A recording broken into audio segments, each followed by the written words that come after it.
Thinking about starting beekeeping this spring and wondering if a starter kit is a smart shortcut or just a box full of stuff you may or may not need? Welcome to rootInsect.com. And honestly, for a first hive, a decent starter kit can save you a lot of fumbling around.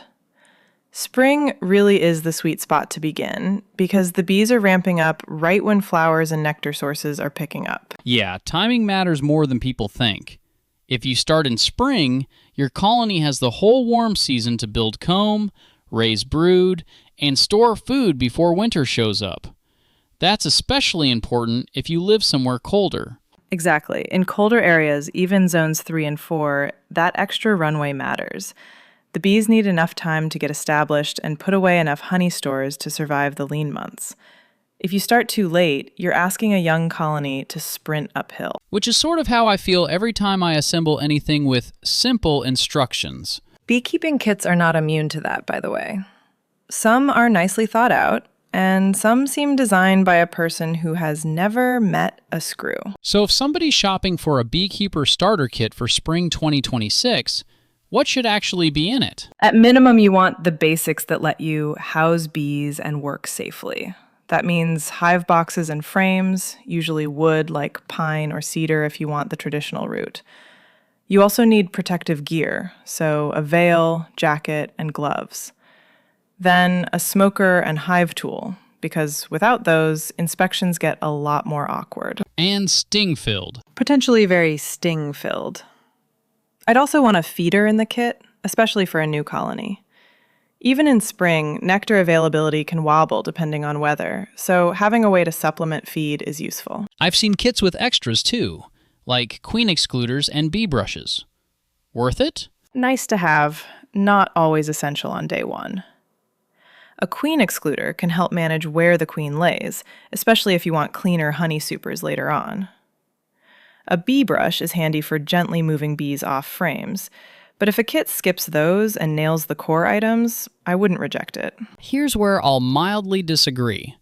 I think beginners sometimes buy the biggest, fanciest kit because it feels safer, but more gear can just mean more confusion. Fair. I still lean toward comprehensive kits for true beginners, especially if they come with decent instructions. But I'd rather see someone buy a simpler, well-made kit than a huge bargain bundle with flimsy parts and mystery hardware. Material matters too. Plastic is often cheaper, but a lot of folks still prefer wood. I do. Wooden hive components, especially pine or cedar, tend to be favored for durability and insulation. Plastic can work, but many beekeepers like the feel and performance of wood over time. Also, think about expansion. If the kit is modular and lets you add boxes later, that's a big plus. Because if your bees thrive, one box turns into two, then maybe more, and suddenly you're the person talking about brood patterns at dinner. That happened to a friend of mine. Actually, that happened to me. I once brought up frame spacing at lunch and watched the table go silent. See?